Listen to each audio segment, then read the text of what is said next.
Welcome to Daily Office Devotions, where every Monday through Friday we consider some aspect of that day's scripture readings as given in the Book of Common Prayer. I'm Reggie Kidd, and I'm grateful to be with you. On this Thursday in the season after Pentecost, our readings come from Proper 18 of Year 1 in the Daily Office Lectionary. God is in control.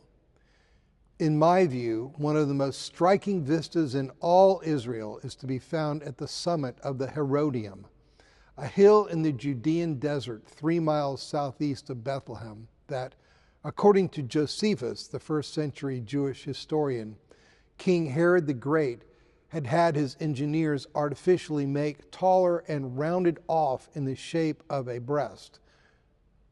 The Herodium is most famous as Herod's likely burial site. When you stand at the top of the Herodium and look northwest, you discover that you are looking right down on Bethlehem, the place of Jesus' birth and of the slaying of the innocents. Shortly before his own death from a consuming internal disease, and frantically trying to keep his hold on his life and his rule, King Herod had ordered the slaughter of the innocents of Bethlehem. Matthew chapter 2, verses 1 through 12. In addition to trying to kill the newborn infant he saw as a rival, Herod had ordered the rounding up of Jewish leaders. He had commanded that they be killed at his death to ensure that there would be mourning throughout Israel upon his demise. Fortunately, his orders were reversed when he did in fact die, leading to much relief and celebration.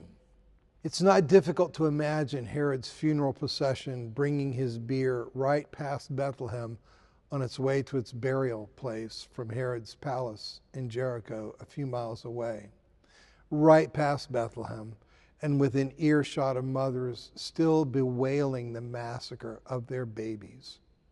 Mourning in Israel indeed, except as prophesied as part of God's redemptive design, not as part of Herod's maniacal narcissism. A voice was heard in Ramah, wailing and loud lamentation, Rachel weeping for her children. She refused to be consoled because they are no more. Matthew chapter 2, verse 18. Thing is, God's inexorable salvific plan rolls on. Pharaoh had failed to snuff out the life of baby Moses, and he rose to bring God's people out of Egyptian slavery. Herod fails to snuff out the life of baby Jesus, for his parents whisk him away to Egypt. And as one like unto but greater than Moses, Jesus will return to fulfill what had been spoken by the Lord through the prophet.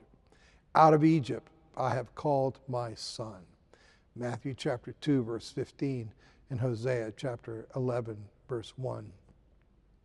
It's good to keep in mind that God is always working behind the scenes in the most disastrous of circumstances, and that in the long run his goodness will prevail.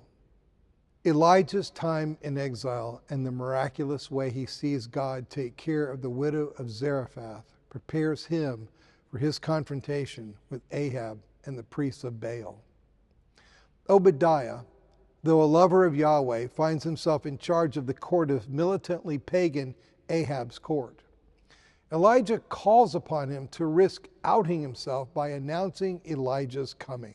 From prison, Paul has to learn to trust that the Lord will use the power of his words and his prayers to help believers do the dance between the responsibility to work out your salvation and to trust God who is at work within you.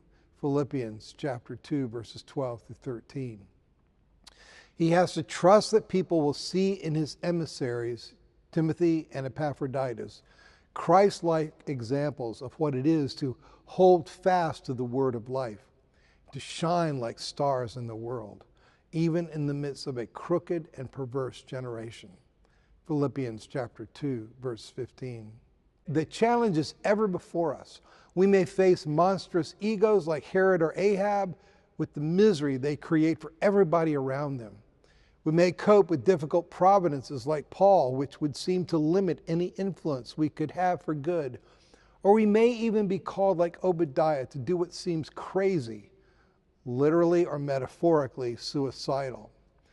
Nonetheless, we can trust, truly trust, that as Twyla Paris sings, God is in control. There is no time for fear. This is a time for faith and determination. Don't lose the vision here, carried away by emotion. Hold on to all that you hide in your heart. There is one thing that has always been true. It holds the world together.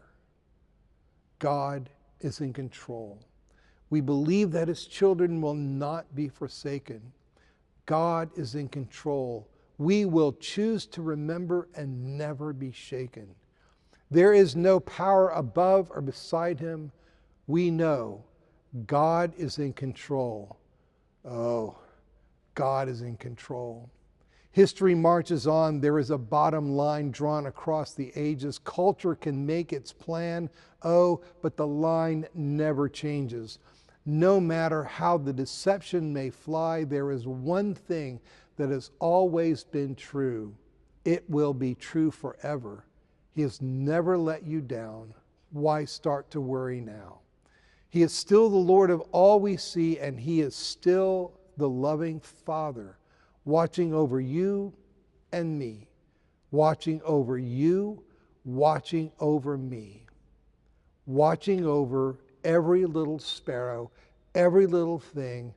Oh, God is in control. Be blessed this day.